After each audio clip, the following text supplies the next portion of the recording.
తాకట్లో ఉన్న మీ బంగారాన్ని విడిపించి ఆ రోజు ఆన్లైన్ రేటుకి కొంటాం. Sharma gold company. తప్పకుండా మంగ్లీ బయటికి రావాలి, వీళ్ళకి న్యాయం చేయాలి. ఈ తమ్ముణ్ణి మా మధుగాడిని తీసుకొచ్చి చెంపలు వాయించి వీళ్ళకి డబ్బులు వసూలు చేయించాలి. లారీలు ఎక్కిస్తాం, టిప్పర్లు ఎక్కిస్తాం, చంపేస్తాం. పోలీసుల సపోర్ట్ ఉంది, నాయకుల సపోర్ట్ ఉంది, ఎవరు సపోర్ట్ ఉంటుందో చూద్దాం. నువ్వు వీళ్ళకి న్యాయం చెయ్యాలి తప్పనిసరిగా. నేను నిలబడతా బాధితుల వైపు. ఎంతో మంది బాధితులు ఇక్కడ సుమన్ టీవీకి వచ్చారనమాట. ప్రతి ఒక్కరు కూడా మాట్లాడటానికి ఎమోషన్ అవుతున్నారు. కొంతమంది కిందే ఉండి రాలేకపోతున్నారు. జరిగిందే అన్యాయం, దీనికి న్యాయం చేసేవాళ్ళు ఎవరా అని పాపం పంజాగుట్ట పిఎస్ చుట్టూ అందరూ అక్కడే టిఫిన్లు చేసుకుంటూ సాయంత్రం వరకు అక్కడే ఉంటూ ఎంతో మంది ఉన్నారు. 10 లక్షలు 5 లక్షలు వడ్డీలకు తెచ్చిచ్చారు. కొంతమంది ఏమో ఈ ఫోన్ యాప్ లోన్స్ ఉంటాయి కదా, ఆ లోన్ తీసుకొని పెట్టారు. కొంతమంది ఏమో బంగారం తాకట్లు పెట్టి బంగారం అమ్మేసి కూడా తెచ్చారంట. అందరూ బంజారా కమ్యూనిటీకి చెందిన వాళ్ళే. ఎలా ఒకసారి వీళ్ళందరితో మాట్లాడదాం. ఒకసారి కింద ఉన్నారు. ఏం పేరు మీదేం పేరు? హేమకాంత్ రెడ్డి సార్. హేమకాంత్ రెడ్డి. హేమకాంత్ రెడ్డి. ఎంత ఇచ్చారు మీరు? నేను 25 lakhs ఇచ్చాను సార్. 25 lakhs? Yes sir. 25 లక్షలు. 12,50,000 రూపాయలు లోన్ తీసుకున్నాను sir. Paytm loan and money view loan తీసేసుకుని అతని అకౌంట్ ట్రాన్స్ఫర్ చేశాను. తర్వాత మా అమ్మ దగ్గర కొన్ని డబ్బులు, మా మిస్సెస్ దగ్గర కొన్ని డబ్బులు ఉంటే 15.5 లక్ష నవంబర్లో ఇచ్చాను. కాదు, ఇప్పుడు ఈ డబ్బులు ఇచ్చేటప్పుడు మంగ్లీ ఎప్పుడన్నా మీతో మాట్లాడిందా? లేదు సార్. ఇదంతా హైప్ ఏంటిదంటే ఆగస్టులో కంపెనీ ఓపెనింగ్ ఉంటుంది, అప్పుడు కనపడుతుంది. అప్పుడు కంపెనీ ఓపెనింగ్ అప్పటి వరకు రాదా? అప్పటి వరకు రాదు. అప్పటి వరకు ఈయన ఉన్నాడు. ఈ లోపు డైరెక్ట్ చేసిన వాళ్ళు ఎవరు సినిమాని? శివ చౌహాన్ ఎవరైతే ఉన్నారో మన వాళ్ళకందరికీ, వీళ్ళంతా ఎవరుతున్నారో వాళ్ళతో మంగ్లీ సొంత తమ్ముడు. వాళ్ళ ఊరికి నేను వెళ్ళా. వాళ్ళ ఊరికి నేను మధు ఇద్దరం కలిసి వాళ్ళ ఊరికి వెళ్ళాం, సొంత విలేజ్ కి. యాక్చువల్ గా శివకు కూడా తెలియదు అక్కడ పోయేది. సస్పెన్స్ లో పోతున్నారని చెప్పేసినారు అనమాట. ఒక 2 రూములు, ఒక చిన్న రూము, అక్కడ చిన్న ఇల్లు వాళ్ళది. ఆ ఎదురుగా బిల్డింగ్ ఎదురుగానే హనుమాన్ టెంపుల్ సార్ వాళ్ళది. ఏళ్ళ నుంచి హనుమాన్ టెంపుల్ వాళ్ళ తాతల కాలం నుంచి ఉన్నారు. అక్కడ శివ ఉన్నాడు. అక్కడ అంతా చూసుకున్నాడు, పూజ చేసినాడు. మళ్ళీ తర్వాత ఏం చెప్పారు? ఇప్పుడు మీరందరూ డబ్బులు ఇచ్చిన వాళ్ళేనా? అవును సార్. మీరందరూ బాధితులే, విక్టిమ్స్ వీళ్ళందరూ. అవునవును సార్. పంజాగుట్ట పిఎస్ చుట్టూ తిరుగుతున్న వాళ్ళే మీ అందరూ. బాబు రా, నువ్వు కూడా లోపల రా. వాళ్ళ ఊరికి వెళ్ళి ఆడ చూసిన తర్వాత మళ్ళీ ఆ పక్కలో వాళ్ళ దాయాదులదని ప్లేస్ ఉంటది. ఆ ప్లేస్ గురించి శివ జనరల్ డిస్కషన్ చేశాడు. సార్ ఇది కూడా తీసుకుంటే కన్నా గుడి డెవలప్ అవుతుంది అంటే నాకు చెప్పేసినాడు. తర్వాత అసలు డబ్బులు ఎందుకు ఇచ్చారు ఫస్ట్? సార్ ఇప్పుడు ఆయనని పరిచయం, ఆయన వాళ్ళ ఊరి పోయింది అప్పటికల్లా డబ్బులు ఇచ్చేసినాం మేము. మామూలుగా ఏం చెప్పి తీసుకున్నారు, మీరు ఎందుకు ఇచ్చారు? స్టార్టింగ్ లో ట్రేడింగ్ బిజినెస్ చేస్తున్నామంట స్టార్టింగ్ లో మాకు చెప్పడం. అండ్ ఈ బిజినెస్ లు రియల్ ఎస్టేట్, ఇంపోర్టెడ్ బిజినెస్లు, ఇంపోర్టెడ్ ఎక్స్పోర్ట్ మేము బిజినెస్ చేస్తున్నామంటే మాకు చెప్పడం. వెనకాల ఏముందో మాకు తెలియదు. వెనకాల అంతవరకు మాకు మంగ్లీ గారి పేరు కానీ ఇంపోర్ట్ కానీ మాకు చెప్పలేదు. చెప్తున్నారు. అక్కడ పోయిన తర్వాత మాకు మేలో అక్కడ పోయిన తర్వాత శివన్ కలిసిన తర్వాత, అప్పుడు శివన్ తీసుకొచ్చిన తర్వాత మాకు అర్థమైంది వీళ్ళు కూడా ఉన్నారు అనేది మాకు అర్థమైంది. అంటే బ్యాక్ ఎండ్ గా వీళ్ళందరూ ఉన్నారు అని. వాళ్ళని ఇంటికి పోయి అక్కడికి వచ్చి ఆ శివ అనే వ్యక్తికి ఫ్యాక్టరీ అంతా చూపించడం, సిమెంట్ ఫ్యాక్టరీ అంతా. ఇదంతా వాళ్ళ ఊరు పక్కనే. మంగ్లీ గారి 15,25 లక్షల సిమెంట్ ఫ్యాక్టరీ అయితే బేరం ఆడారా? అయిపోయింది. 5.5 కోటి అడ్వాన్స్ కూడా 1/4 అగ్రిమెంట్ అయిపోయింది సార్. అది ఆ 2 మూవ్మెంట్ లోనే ఆగస్టు 22వ తారీఖు సిమెంట్ ఫ్యాక్టరీ ఓపెనింగ్. అప్పుడు మా అందరికి పిలిపించేసి షేర్లు ఇస్తా అన్నారా, జాబ్లు ఇస్తా అన్నారా? జాబులు ఆ చుట్టుపక్కల ఉన్న వాళ్ళకి, డోను ఆ చుట్టుపక్కల కర్నూలులో ఉన్న వాళ్ళకి అందరికి జాబ్లు వస్తాయి. ఇక్కడ మీరందరూ బాగుంటారు అంటని శివ చౌహాన్ మా పిల్లలకందరికి వీళ్ళకందరికి చెప్పడం. పాపం మంచి పని చేద్దామని చేసింది, కానీ మరి వాళ్ళ బ్రదరు డబ్బులు ఎక్కువ చూసేసరికి ఆశ పుట్టి ఉంటుంది. అంతేనా? ఆ సిమెంట్ ఫ్యాక్టరీ తీసుకోవడం అలాగే వాళ్ళు చెప్పేసినారు. వాళ్ళ ఊరు దగ్గర తీసుకున్నారు కూడా వీళ్ళు కూడా. ఎందుకంటే ఇక్కడ నుంచి అక్కడ పోనీకే కూడా కాదు కదా. ఈయన ఉండేది హైదరాబాద్ లో, రాయలసీమ. మరి 25 లక్షలు ఇచ్చిన తర్వాత మంగ్లీ గారు ఒక్కసారి కనపడ్డారా మీకు? ఈ ఆగస్టులో ఆ కంపెనీ ఓపెనింగ్ అప్పుడు మాకు చూపిస్తారు, రిబ్బన్ కటింగ్ చేయడానికి వస్తారని. యాక్చువల్ గా ఆ 7.5 ఎకరాలు సార్ సిమెంట్ ఫ్యాక్టరీ ఒకటి ఉంది. మొత్తం 7.5 ఎకరాలు. ఆ 7.5 ఎకరాలు మొత్తం రాళ్ళు గుట్టలు ఇవన్నీ ఉండేటివి. అసలు దాని కాంపౌండ్ కూడా లేదు. అదంతా కాంపౌండ్ రెడీ చేపించేసి చాలా నీట్ గా రెడీ చేయించాం. ఎందుకంటే ఓపెనింగ్ కి చాలా మంది వస్తారు. ఎవరెవరో మినిస్టర్లు సపోర్ట్ చేస్తున్నారంట, మీరు కూడా సిమెంట్ ఫ్యాక్టరీ ఓపెనింగ్ వెళ్తున్నారన్నా? చూడండి అన్న వాళ్ళ బాధ. మళ్ళీ ఆమెకు సపోర్ట్ చేస్తున్నాం మనం. మంచిది కాదని చెప్పట్లేదు, కష్టపడి ఎదిగింది కాదని చెప్పట్లేదు. వైసీపీకి బీఆర్ఎస్కి సపోర్ట్ చేస్తే కోట్లు ఇస్తా అన్నారంట. మరి ఆ కోట్లు తీసుకోవచ్చు కదా. వీళ్ళ కోట్లు ఎందుకు? ఈ పాపిచ్చి సొమ్ము తింటాం ఎందుకు? వాళ్ళు ఉసురు పోసుకోవటం ఎందుకు? మనందరం ఇప్పుడు న్యూస్ ఛానల్ అంటే మీరు కావచ్చు సార్, మీరు కావచ్చు, ఇంతకు ముందు ఉన్న ఛానల్స్ అందరు కావచ్చు, ఎప్పుడన్నా ఆమెను చూసారా? ఆమె ఎప్పుడన్నా డబ్బులు వేసినారా? వాళ్ళకి వేసినారా? ఇదే మాట్లాడుతున్నారు. మేము ఏదైతే జరిగిందో, ఇప్పుడు మోసపోయినా మేము ఏదైతే జరిగిందో అది కళ్ళకి కట్టినట్టు, అంటే ఆత్మసాక్షిగా మేము ఏమైతే జరిగిందో అదే చెప్తున్నాం. తర్వాత అక్టోబర్ 2వ తారీఖు దసరా రోజు 2025 రోజు వీళ్ళది ఎంగేజ్మెంట్, అమ్మాయి చిన్న అమ్మాయిది అండ్ మధుది ఎంగేజ్మెంట్. వాళ్ళ చెల్లి నుంచి పెళ్లి చేస్తుంది, లాగేసుకున్నాడు వాళ్ళ మరిది. ఎస్ మరిది సార్. ఇప్పుడు రమావతి మధు అనేది మరిది సార్, మరిది అవుతారు సార్. ఒకసారి ఇంటికి వెళ్ళాం నేను అండ్ నేను డ్రైవింగ్ సీట్లో కూర్చొని ఉన్నా, మధు పక్క సీట్లో కూర్చొని ఉన్నాడు అండ్ రాఘవేంద్ర మధు వెనకల కూర్చొని ఉన్నారు. ఆమెని పరిచయం చేద్దాంటే అమ్మాయితో కూడా మాట్లాడాం. ఆ పెళ్లి కూతురు ఎవరైతే పెళ్లి చేసుకుంటా అన్నాడో వాళ్ళు ఒక 2 నిమిషాలు వాళ్ళ భాషలో మాట్లాడుకున్నారు. తర్వాత నన్ను సార్ తెలుసా అంటే ఆ సార్ తెలుసు అంటానే తెలుగులో అమ్మాయి మాట్లాడింది. అప్పుడు నేను చెప్పిన మధుకి అమ్మ లేదు, తల్లి లేదు, ఒక 2 ఏళ్ళ నుంచి చనిపోయింది అండ్ మీరు బాగా చూసుకోండి అమ్మా, బాగా చూసుకోవాలి అదంతా చెప్పడం. లేదు సార్ బాగా ఉన్నాను సార్ అంటాను. అప్పట్లోనే అతను కొంచెం అంటే డ్రింక్లో ఆమె కంట్రోల్ చేయబట్టి కొంచెం కంట్రోల్ చేసింది కూడా అమ్మాయి చెప్పింది నాకు. అసలు ఏం చేస్తుంటాడు ఈ మధ్య వ్యక్తి? ఇంకా ఇదే సార్, ఈ 3.5 సంవత్సరాల తర్వాత మాకు కనపడ్డాడు. మా అందరికీ కూడా అప్పుడు 2020లో పరిచయం, 200 మంది కూడా. ఏ ఊరు అతను? ఒద్దిపట్ల. ఏ కాన్స్టిట్యున్సీ? నల్గొండ, తెలంగాణ. అతను Telangana sir, Oddipatla sir, Oddipatla village and Kondamallapalli. Okay okay okay. ఇప్పుడు మంగ్లీది అనంతపురం దగ్గర కదా? అనంతపురం దగ్గర గుత్తి దగ్గర నుంచి రైట్ తీసుకుంటే జొన్నగిరి వెళ్ళే రోడ్ లో లెఫ్ట్ లో ఉంటది ఒక తాండ. ఓకే ఓకే అట్లా సార్. సో నువ్వు ఎంత ఇచ్చావు ముందుకురా? 10 లక్షలు. ఏం చేసి ఇచ్చినావు 10 లక్షలు? ఎందుకు ఇచ్చినావు అసలు నువ్వు? బాగా చేసి ఇంకా వాళ్ళు ఇట్లా ఇంట్రెస్ట్ ఇస్తామని చెప్పారు సార్. వాళ్ళు నీకు సిమెంట్ ఫ్యాక్టరీ చెప్పలేదు? చెప్పారు సార్, అది చూసే పెట్టాను. నువ్వు 10 లక్షలు ఎక్కడి నుంచి తెచ్చావు అసలుకి? బాగా తెచ్చి ఇచ్చాను సార్. బాకీ తెచ్చి ఇచ్చినావు? బాకీ ఏం చూసి ఇచ్చారు నీకు? ఏమంటే నేను గుమస్తా పని చేస్తుండే సార్. గుమస్తాకి 10 లక్షలు అప్పిస్తారా? లేదు సార్, అంటే ల్యాండ్ కూడా ఉంది నాకు. ఓ 3 ఎకరాల వరకు భూమి ఉండే, నెలకు 15,000 వస్తుండే గుమస్తా పని చేస్తే. అంతకుముందు వేరే బాకీలు ఏం లేవు. ఇది మేమంతా నెట్వర్క్ కంపెనీలో పని చేస్తుంటాం అనమాట. ఆ నెట్వర్క్ కంపెనీలోనే ఒక గ్రూప్ లో ఈయన మధు అనే వ్యక్తి 3 సంవత్సరాల పాటు మాతోనే పని చేసిండు. కాబట్టి ఎందుకు ఇట్లా చేస్తా? మధుని నమ్మించావు? మధుని నమ్మి. ఎలా? ఫోన్ పే చేసావా, గూగుల్ పే చేసావా? మొత్తం ఆన్లైన్ ట్రాన్సాక్షన్. ఆన్లైనే మొత్తం హిస్టరీ ఉంది. స్పాన్సర్ పేపర్ కూడా రాసి ఇచ్చిండు ఆయన. ఏమని? నువ్వు 10 lakhs ఇచ్చినావు కదా, 5 lakhs రూపీస్ వరకు ఇస్తా అని చెప్పిండు. ఇది ఇచ్చిన 1 month కి ఇంకో 5 lakhs కూడా రాపిస్తాడు. కరువు రవితేజ్ అంటే ఎవరు? నేనే సార్. నువ్వు? సో ఏ ఊరు మీది? అల్లపాడు సార్. జోగులాంబ, గద్వాలు, రమావత్ మధు. సో అందరికి బానే 2 రూపాయల వడ్డీతో ఇస్తామని చెప్పి నోట్లు కూడా రాసి ఇచ్చారు, ప్రామిసరీ నోట్లు కూడా. ఆయన 2 రూపాయలే రాసిండు కానీ మాకు ఇంకా వీళ్ళని హైలైట్ చేయాలని 5 రూపీస్ వరకు కూడా వేసాడు. నీకు డబ్బులు తీసుకునేటప్పుడు అంతా ఈ అబ్బాయి కాంటాక్ట్ అయ్యాడు మధు. ఈయన ఇంకో శివ కూడా. శివ అంటే మంగ్లీ తమ్ముడు, సొంత తమ్ముడు. అతనేనా? ఫ్యాక్టరీ దగ్గరకు వచ్చేసి చెప్పిండు అనమాట, సార్ మేము డబ్బులు ఇచ్చేటివి మాకు రిటర్న్ ఎట్ ఇస్తారు, మీరు ఎక్కడి నుంచి తెచ్చిస్తారని కూడా మేము అడిగినాం. ఆయన అడగానే వెనకనే ఇయ్యలే. మేము ఒక 2 months వరకు వెయిట్ చేసి ఆలోచన చేసిన తర్వాత ఇంకా మా టీంలో ఉన్న వాళ్ళు కొంతమంది ముందరనే పెట్టిండు. వాళ్ళకి మాకు వస్తున్నాయి కదా అని ఒకరి నుంచి ఒకరు అట్లే పెట్టేయడం వల్ల ఆయన. సో నువ్వు 10 లక్షలు ఇచ్చావు? 10 లక్షలు ఇచ్చావు. ఇప్పుడు ఏమంటున్నారు? ఇప్పుడు ఆయన అసలు మాకు ఇంక ఇంట్రెస్ట్ చేయడమే ఆపేసినాడు. ఆయన దగ్గర 3 నంబర్లు ఉన్నాయి, ఫోన్ చేస్తే లేపుతలేడు. నువ్వెంత ఇచ్చావు? నాది 29 లక్షల 29,50,000 ఇచ్చావా? ఏం పని చేసుకుంటావు?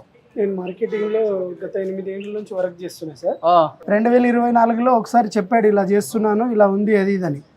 మంగ్లీ పేరు చెప్పి కలెక్ట్ చేసాడా, చేయకుండా చెప్పకుండా కలెక్ట్ చేసాడా? సార్ 2024లో ఇలా బిజినెస్ చేస్తున్నాను, ఇలా ఉంది అని చెప్పాడు సార్. మేము పెద్దగా పట్టించుకోలేదు. 2025లో జనవరి 30-31 తేదీ కర్నూలుకు రావడం జరిగింది. కర్నూలుకు వచ్చి మా బ్యాచ్ ఒక 10-20 మందితో కలిశాడు. కలిసి ఇలాగ చేస్తున్నా, మీతో పాటే పని చేసేవాడిని, ఆ రోజు ఎలా ఉన్నాను, ఈ రోజు ఎలా ఉన్నాను, ఫార్చునర్ కార్లు ఉన్నాయి, నాతో పాటు నాతో పాటు జర్నీ చేసిన వాళ్ళు ఒక 8 మంది ఫార్చునర్ కొన్నారు, మీరు ఇక్కడనే ఉన్నారు, ఇదే లైఫ్ లో ఉన్నారు, నేను చూడని గోల్డ్ గీల్డ్ అంతా హైఫైగా వచ్చాడు. సో వచ్చిన తర్వాత మేము కూడా కొన్ని అడిగాం ఎట్లా ఏంటి అని. లేదు మా బ్యాక్ ఎండ్ గా ఇలా ఉన్నారు చెప్పాడు సార్. ఓపెన్ గా చెప్పాడు, మాకు ఓపెన్ గా చెప్పాడు. ఇలా అందరు ఉన్నారు, బ్యాక్ ఎండ్ గా చాలా పెద్దవాళ్ళు ఉన్నారు, దాంట్లో ఫేమస్ మీ అందరికి పేరు వినే ఉంటారు మంగ్లీ మేడం అని, ఆమె కూడా ఉన్నారు, మేమంతా కలిసే చేస్తున్నాము, మీకు రాబోయే రోజుల్లో మీకు తెలుస్తుంది, వాళ్ళంతా మిమ్మల్ని మీట్ అవుతారు, మీరు కొద్దిగా ఫస్ట్ స్టార్ట్ అవ్వండి, మీరు ఎంతో కొంత ఫస్ట్ ఆమె దగ్గర కొంచెం డబ్బు కూడా తీసుకొచ్చి మీకు ఇస్తాను, కొంచెం వెయిట్ చేయండి అని కూడా చెప్పారు. Okay okay okay. సో పెద్ద ఫేమస్ సింగర్ మంగ్లీ ఉన్నారు, మనకెంత ఆమె నడుపుతుందని చెప్పారు. బ్యాక్ ఎండ్ ఉన్నారు, వాళ్ళ తమ్ముడు ఉన్నారు, కొన్ని ఫోటోస్ చూపించారు. శివ కూడా కలిసాడు మిమ్మల్ని, మంగ్లీ తమ్ముడు కలెక్ట్ చేసుకునేటప్పుడు తను కూడా వస్తాడు. వచ్చాడు సార్, కర్నూలుకి వచ్చాడు, సిమెంట్ బ్యాటరీది మాట్లాడిన తర్వాత వచ్చాడు. ఇక్కడ తీసుకుంటున్నాం కదా, రాబోయే రోజుల్లో ఇక్కడంతా చాలా పెద్దగా ప్లాన్ చేస్తున్నాము, మీరంతా ఉండండి, మీరు పెట్టుకోండి, మీకు ఇంట్రెస్ట్ ఎవ్రీ మంత్ వస్తుంటుంది. తర్వాత ల్యాండ్ ఇక్కడ జైరాబాద్ ఇక్కడంతా ల్యాండ్స్ ఉన్నాయి, అట్లా ఏమన్నా ఎక్కువ మొత్తంలో పెట్టే వాళ్ళకి మేము ల్యాండ్ కూడా ఇస్తాము సూరిటీగా అని ఇవన్నీ చెప్పారు. రమావత్ మాధవ్ ఏదైతే ఉన్నాడో కొన్ని వీళ్ళు ఫోటోలు చూపించాడు వాళ్ళవి, అంటే కలిసి ఉండేటివి, కలిసి దిగిండేటివి, అవి ఇవి మనీ అదంతా వీడియోస్. వాళ్ళ బావ మనీ లెక్క పెట్టేది ఎవరైతే రమావత్ మాధవ్ ఉన్నాడో వాళ్ళ బావ ఉన్నాడు భరత్ చౌహాన్ అని. వాళ్ళ బావ ఒక ఆఫీస్ లో నిజం సార్, రియల్ సార్,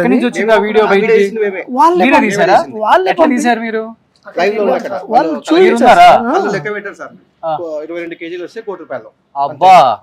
అవన్నీ చూపించే ఇంత పెద్ద మాఫియా నడుస్తుంది. అవన్నీ 22 కేజీలు ఉంటే 1 కోటి. డబ్బులు లెక్క కలెక్ట్ చేసింది ఎవరు? అదే ఇతనేదా? నిలబడి డబ్బులు లెక్కేస్తుంది. ఓకే ఓకే, అవన్నీ చూపించారు, ఇలా ఉంటుంది, డబ్బులు లెక్కేస్తుంది అతను, డబ్బులు లెక్కేస్తుంది అతను. ఇతను రమావత్ మధు. ఇప్పుడు ఈ డబ్బులు ఎవరెవరికి పంపించారో ఇతను ఈ డబ్బులు లెక్కేసిన అతను ఇతను. సో డబ్బులంతా ఎవరి ఫ్లాట్ లో లెక్కేసింది అవి అన్ని? ఇక్కడ మన ఇది కొక్కపేట దగ్గర ఉన్న ఇది సార్, అది ఒక అపార్ట్మెంట్, అంటే ఒక ఫ్లాట్. సో సో మొత్తం గోతాలు డబ్బులు వేసి 22 కేజీలు ఉంటే 1 కోటి.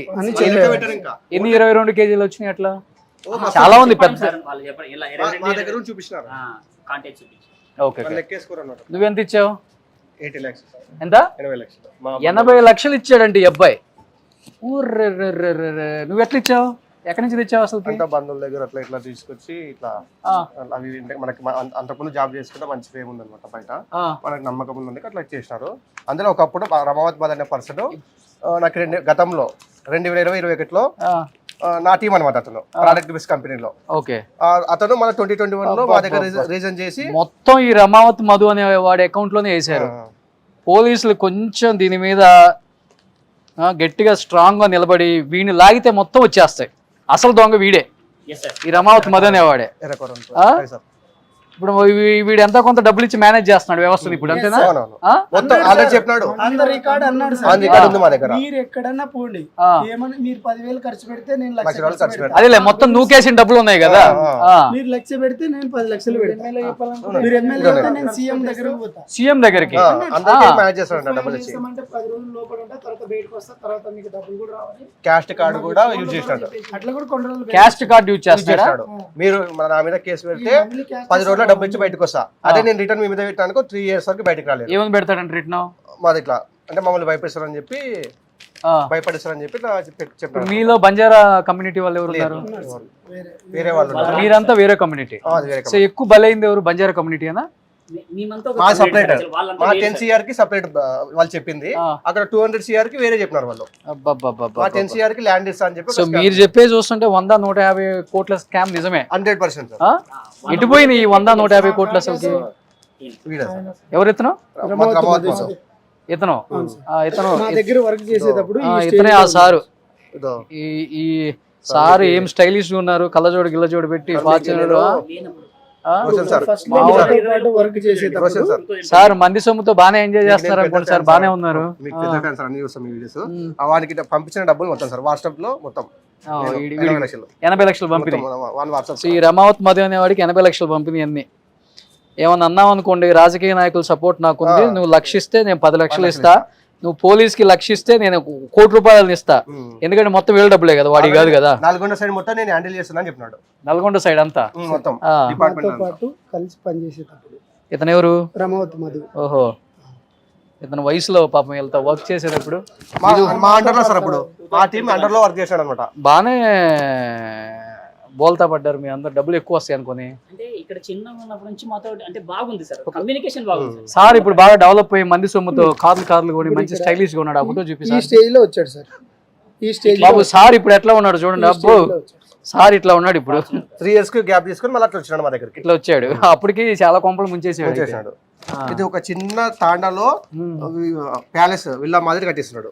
దానికి వీళ్ళు మంగ్లీ వాళ్ళ సిస్టర్ ఇద్దరు పోయినారు. అసలు నాకు మధు ఎవరో తెలియదు అంటున్నారు. ఇదిగో మధు కట్టిన ప్యాలెస్ కి మన మంగ్లీ గారు, మన మంగ్లీ తమ్ముడు గారు, మన మంగ్లీ సిస్టర్ గారు వెనక ప్యాలెస్ కనబడుతుందా? సరే ఇంకోటి రీజన్ సార్, సో మనం ఏది చేసినా చెల్లుతుంది, మనకు సపోర్ట్ ఉన్నారు నాయకులు పోలీసులు, ఇదే కదా. ఇది ఇప్పుడు రండి సార్ నాయకులు పోలీసులు, ఇన్ని ఆధారాలు ఉన్నాయి, మరి ఏం చేస్తారో చేయండి, న్యాయం చేయండి వీళ్ళకి. ఇది పెద్ద బంగ్లా కడుతున్నారు. నేను 80 lakhs పెట్టిన మెయిన్ రీజన్ సార్, ఇట్లా వాళ్ళ సిస్టర్ తో మ్యారేజ్ చేసుకుంటా అని చెప్పినాడు. వాళ్ళ తమ్ముని మా దగ్గర తీసుకొచ్చినాడు. 5-6 సార్లు వాళ్ళ శివ తో మేము కలిసాం. మా కర్నూలు కూడా వచ్చినాడు అతను. ఇది మల్లెపల్లి ఆఫీస్ ఓపెనింగ్ కూడా వచ్చినాడు మంగ్లీ. సో ఇతనే కదా మధు అతను పక్కన శివ సార్ గడ్డం గిడ్డం చేసుకుని మంచిగా కంపెనీ ఓపెన్ చేశారు. ఈ పక్కన ఏం తెలియనట్టు ఉన్నారు మన శివగారు అన్నమాట, అంటే మంగ్లీ తమ్ముడు. ఇతనైనా డబ్బులు లెక్కేసేది మీడియాకి లాగేలా చూపిస్తుంది మంగ్లీ. ఇతనే అతను ఇతను కాదమ్మా, ఇంకొక అతను డబ్బులు లెక్కేసి ఆయన, ఈయన డబ్బులు లెక్కేసేదమ్మా భరత్ చౌహాన్. ఈయన ఒక 10 kg గోల్డ్ ఉంటుంది ఈయన దగ్గర చెప్పినాడు అప్పుడు. మంది సొమ్ముతో 10-20 కొనుక్కోవచ్చు, దాని ముందులే కానీ. సో ఓవరాల్ గా ఏంటి, మీరు పోలీసులు కలిసారా అందరూ? కేసు పెట్టారు కదా, పరిధిలో మేము రిపోర్ట్స్ ఇచ్చాం సార్. ఏమని చెప్పారు? పిటిషన్స్ ఇచ్చి మోసం చేశాడు ఇలాగ చెప్పని, సో వాళ్ళు తీసుకున్నారు. వాళ్ళు ఏమి అంత ఇది అంటే ఫర్దర్ గా నెక్స్ట్ వాళ్ళు కాల్స్ స్టాప్ వస్తున్నాయి, ఏం చేయాలి అది ఇదని నెగ్లెక్ట్ గా మాట్లాడారు కన్వర్సేషన్ లో. మిమ్మల్ని ఎవరిని బెదిరించలేదా? కేసులు పెడితే చంపించేస్తాను అతనే లాస్ట్. మీరందరూ కలిసి వాడిని ఏడ్చుకొచ్చి మీరు చేయాలి. మా డబ్బులు ఇచ్చి మేము అడుక్కున్నట్టు మా బెదిరింపులు మాకే. వాళ్ళ ఊరికి వెళ్ళాం సార్. వాళ్ళ ఊరికి వెళ్తే వాళ్ళు 5-6 సార్లు వెళ్ళాం. ఒకసారి కనిపించారు, ఒక 20 మంది బ్యాచ్ ఉన్నారు. నేను చెప్తా, ఇచ్చినప్పుడు మీరు తీసుకోవాలి, మాట్లాడితే వీడిని తన్ని పంపిస్తా అని వారిని. సో ఆ బ్యాచ్ ని కూడా మెయింటైన్ చేస్తున్నారు. ఇంకొక ఆయన ఉన్నాడు సార్, అభిషేక్ నాయక్. గవర్నమెంట్ కూడా వీళ్ళ మీద చర్య తీసుకోకపోతే ఇంకో నయం గ్యాంగ్ వస్తుందండి, ఇంకొక నయం గ్యాంగ్ వస్తుంది. ఏపీ గవర్నమెంట్ కూడా మరీ చెప్తున్నాను, హోంశాఖకు ముఖ్యంగా అనిత గారు అండ్ లోకేష్ గారు, చంద్రబాబు నాయుడు గారు, ఆంధ్రాకు సంబంధించిన విషయాలు కాబట్టి వీళ్ళని కానీ మీరు ఎంకరేజ్ చేస్తే తెలంగాణలో నయం ఎట్లనో ఆంధ్రాకి ఇంకొక నయం బ్యాచ్ మంగ్లీ బ్యాచ్ అవుతుంది. పోనీ ఇక్కడ ఎంకరేజ్ చేసామా? రేవంత్ రెడ్డి గారు మీరు ఒక్కసారి ఆలోచించండి. అంటే తన ఫేమస్ సెలబ్రిటీ హోదాలో రకరకాల మంత్రులు తెలుసు నాకు, పోలీసులు చాలా మంది తెలుసు నాకు అని ఇక్కడ మా దగ్గరకు వచ్చి చేసే వాళ్ళకి కమిట్మెంట్ ఇచ్చినాడు. మీకు రామావత్ ఇక్కడ వీళ్ళు ఇంకో నయం గ్యాంగ్ అవుతారు పట్టించుకోకపోతే. అవసరమైతేనేమో వీళ్ళని చంపించడానికైనా ప్రయత్నం చేస్తారు, అదేమన్నంటే కేసు లేకుండా డబ్బులు ఇచ్చుకుంటారు పోలీసులకి. చాలా ఘోరం సార్, మా డబ్బులు ఇచ్చి మేము అడుక్కున్నట్లు ఇప్పుడు వాళ్ళ కాళ్ళ 6 months అయింది. నో ఇన్కమ్, ఇంతకుముందు చేసే జాబ్ కూడా జీరో అయిపోయింది, ఉపాధి కూడా పోయింది. సో మీడియాకి వచ్చి ఏడవటం కదా మంగ్లీ గారు, అందరూ మీడియా మొత్తం వచ్చే వీడియోలలో 99.9% నెగిటివ్ కామెంట్స్ ఉన్నాయి మీ మీద. ఒక్కసారి చూడండి, ఓపెన్ చేసి చూడండి. మదన్ అనేవాడి మీద కేసు పెట్టండి. మీకు నిజంగా ఈ కేసు గురించి ఏం తెలియదు అన్నారు కాబట్టి మదన్ అనేవాడి మీద కేసు పెట్టండి. మదన్ అనేవాడిని పిలిపించండి, వాడిని నిలబెట్టండి పోలీసుల ముందు. నా పేరు చెప్పి వసూలు చేసావు నాకు తెలుసు, వీళ్ళందరికి డబ్బులు ఇచ్చి న్యాయం చేయండి. ఫస్ట్ డెఫినెట్ గా మీరు మంచి వాళ్ళ చెడ్డ వాళ్ళ అనేది తర్వాత పోలీసులు కానీ లేకపోతే ప్రేక్షకులు కానీ నిర్ణయిస్తారు, అది వేరే విషయం. డబ్బులు కట్టాలి దొరికింది ఈ ఫ్లాట్ లో సార్, వాసవి టెన్స్ అపార్ట్మెంట్. ఇది ఎక్కడ? అక్కడ నార్సింగ్. ఇక ఆ రోజు మేము ఫోటో దిగాం సార్, వీడియో తీసినప్పుడు మేము ఉంటాం ఇక్కడ అపార్ట్మెంట్ లో.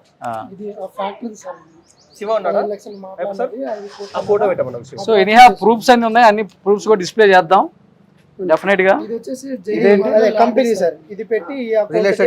రాధే గోవింద, నిజంగా గోవింద పాపం. సరే మంచి పని చేశారు, హ్యాట్స్ అప్ అండి.